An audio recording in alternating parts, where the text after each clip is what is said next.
Welcome back. I'm Richard D. Hall. I'm talking to Ben Emlyn-Jones, who was sacked from his job as a hospital porter. And you went to this investigation meeting and they give you some reasons. It was to do with stuff that you had uploaded onto the internet. Now, specifically, they mentioned two videos that an anonymous member of the public had complained about via email. So they'd sent an email anonymously saying that they were not happy with two particular videos that you had uploaded onto your channel, right? Yeah. No, there was a list of, in the actual email, there was a list of about 6 things, but there was 2 that specifically they wanted to bring up at the meeting.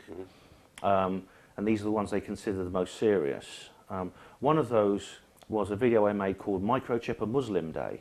Right, Comedy video. So a comedy video you made called Microchip in Muslim, and it's parodying the Burn the Quran Day, is that right?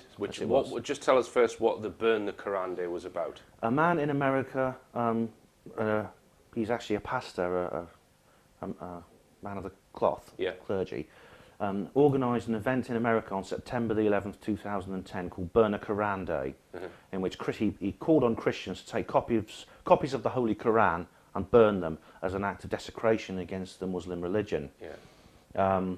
It didn't catch on, luckily. I mean, not many people were interested, and he, quite rightly, and to be expected, he received a lot of criticism for this. And as is often the case, I think the best... So what you were doing, you were basically saying, how ridiculous, what on earth would that person think of next? Microchip a Muslim Day. Yeah. So you're actually taking the mick out of that mindset. I was. And as you were explaining to me before, your channel is... You expect the people who watch it to be a little bit informed and understand the humour and parody that you're coming out with. I treat my viewers as intelligent intellectuals, capable of more than one-dimensional thought. And the comments and feedback I've received from that video have been very positive. And the video has not been flagged, so there's no one. You can flag videos on YouTube you think are inappropriate. So let's just take a quick look at this video that the NHS found so offensive. It's Microchip in Muslim. Did you have a good time on Saturday?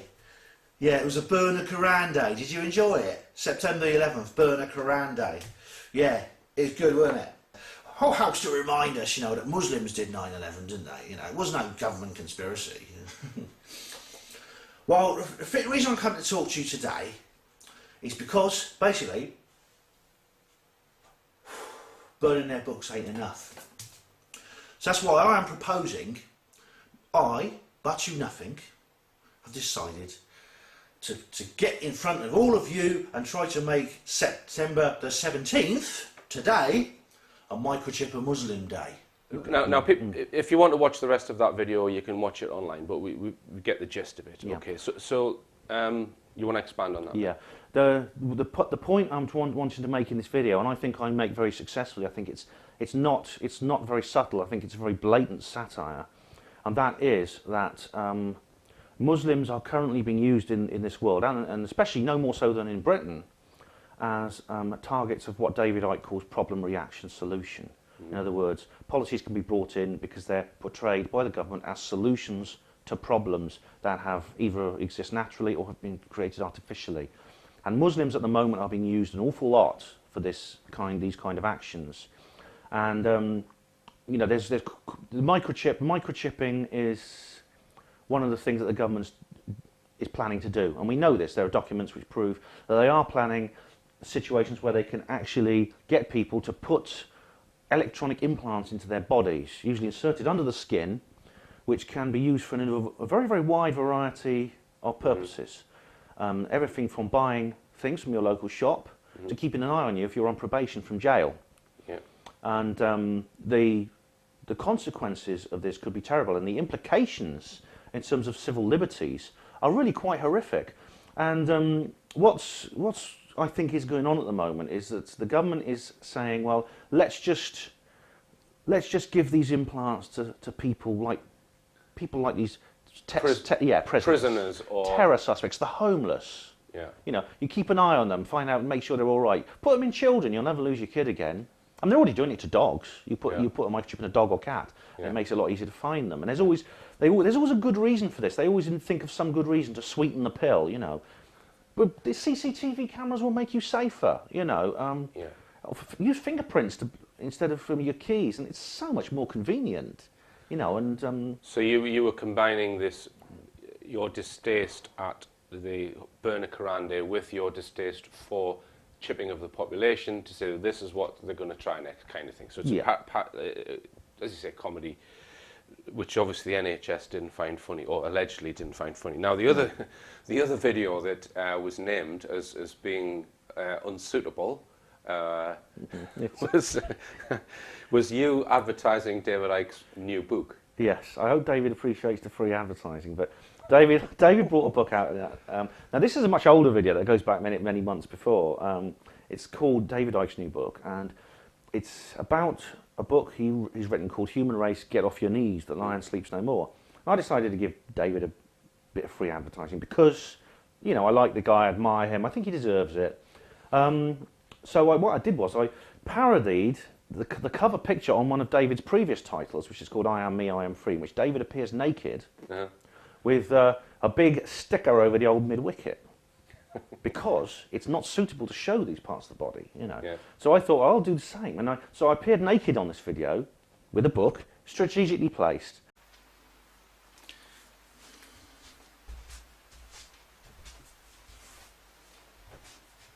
I am me, I am free. Well, no, actually, this is Human Race, Get Off Your Knees, The Lion Sleeps No More, the new book by David Icke. It's available now at all good bookshops, priced £20. Or you can order it direct by going to davidicke.com and following the link for David Icke books, or you can just click the link in the description box. It's a big book, which is just as well when you think about it. Hospital Porter's Pride and Dignity, Stop the New World Order. Now, you don't actually see much more of me in this video than you would if you saw me in my swimming trunks at the beach. But this was one of the videos that was allegedly complained about. Okay. Right. Now, so they were the only two things that they said at this initial investigation. The initial investigation meeting. But to this day, you don't know who was behind that complaint. It was a totally anonymous email. No idea. And they did not show you the email address. No. Right. So you then suspended after that point. I should, but there's several other things happened before then. Right. Well, I was suspended before then. I was suspended a week earlier. But right. What happened next was they then made another allegation against me, which is the most hurtful and most serious allegation of all, and the one that I resent the most. And this is what I think made me sit up and question, because at that point I wasn't quite sure where I stood with these people. I still wasn't quite sure exactly what was going on. I hadn't thought yet about appearing in the newspapers. It hadn't quite occurred to me yet. But they said that I'd been bullying another member of staff. The reason they said this was because I produced a video with a friend of mine, another porter, who's a good friend of mine. We're still good friends. It was actually called Porters, and it was a kind of a comedy interview between me and him, a discussion, rather like the one we're having now. Right. It was a video we both chose to make for our own mutual amusement, and we both decided this would go up on YouTube on my channel. Right.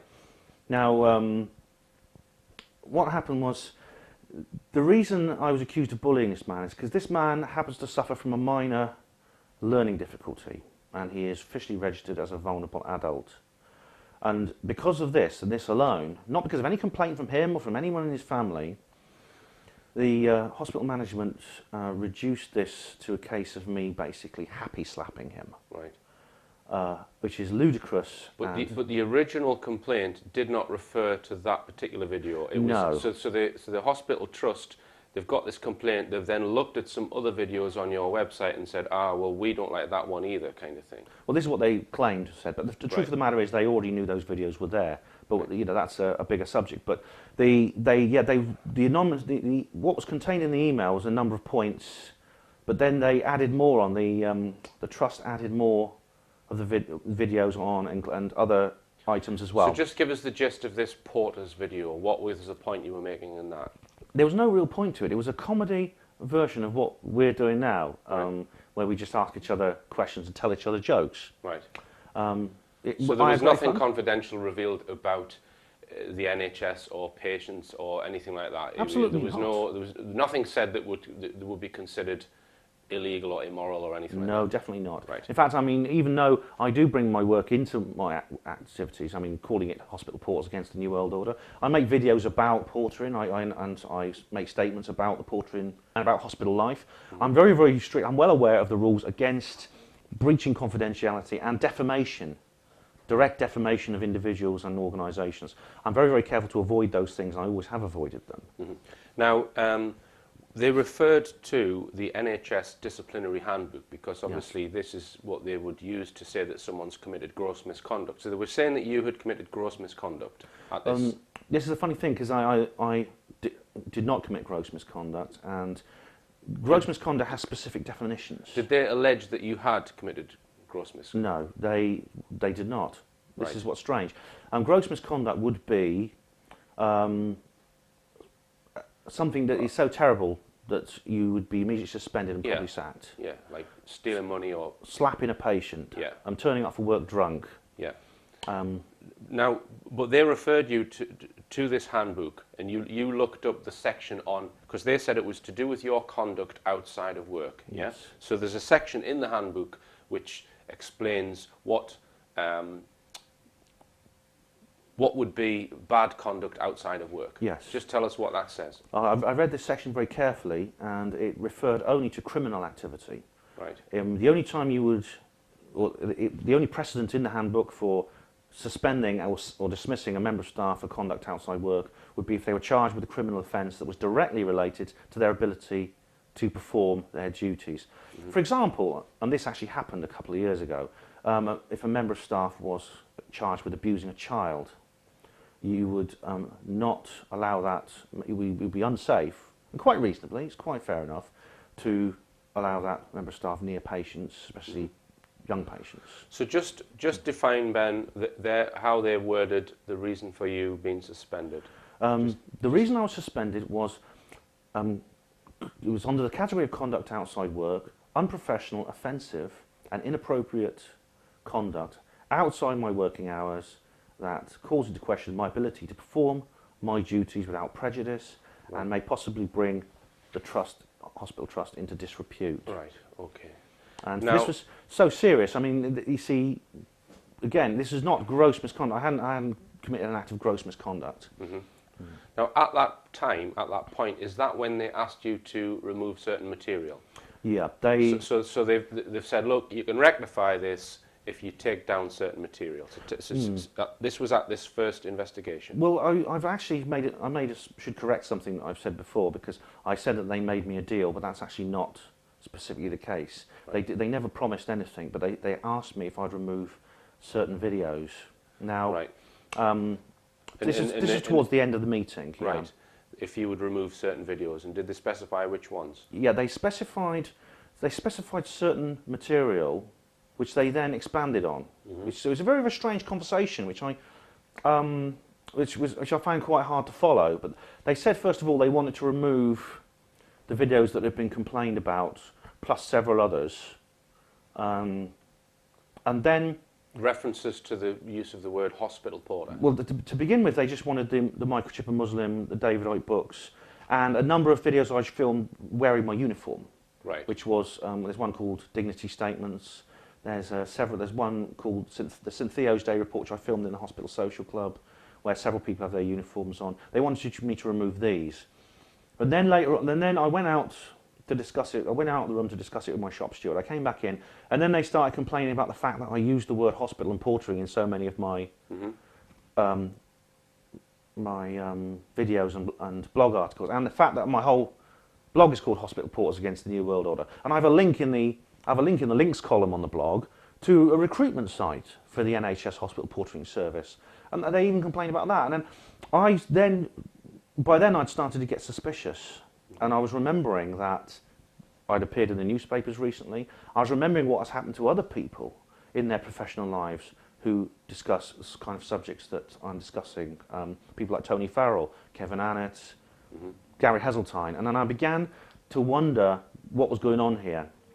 So you began to suspect that these newspaper articles that we discussed earlier possibly triggered this complaint. Yes. But you even now think that even you appearing in these news articles was possibly orchestrated by someone who we know.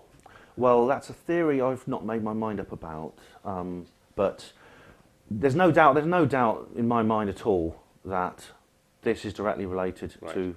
And the complainant, there was no name given, and apparently they don't have to give a name. No. And...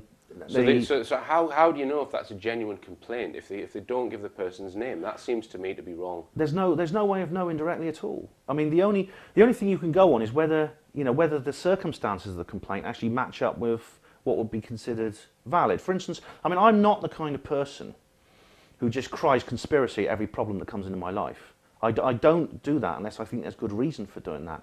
Now, honestly, to be honest, if these were videos that I'd had up online, in one case for over a year, and in another case, over 2 years. These were all videos that I had uploaded over a period. And I've been, like I said, I've been doing Hapanmo since 2006, as we said at the beginning. I've been doing Hapanmo TV for nearly as long as that. I make absolutely no secret of it at work at all. I always talk to my colleagues about it, including people who are in senior managerial grades. And in all that time, after several 100,000 people have read the blog and watched the videos, many, at least, I've never once had a complaint. In fact, I've never even had an informal, no one has even informally advised me on the material I upload to my website, which has led me to consider they don't have a problem with it. And in fact, if they'd had a problem with it, what would have happened was, what should have happened under normal procedure, normal practice, would be that soon after I uploaded the video, for instance, the Microchip and Muslim Day video, soon after I uploaded that, my boss would approach me informally and say, we don't think this is appropriate. Could you take it down? They'd be diplomatic about it, because I got on well with my bosses, and they always respected me. They knew I was a good worker. If they had some criticism of me, they would do it. They would approach me informally and diplomatically. It's not normal to suspend someone for something like this, because if you're an employer and you don't suspend people unless you have to, because it generates an awful lot of paperwork. Yeah. It's hard. It's labour intensive. It's expensive. All right, Ben, we'll hold it there, because you then had a hearing this year on the 6th of January. We'll discuss that after this. In May 2012, Richard D. Hall will be speaking throughout the UK and Ireland. Ticket and venue details can be found on the richplanet.net website.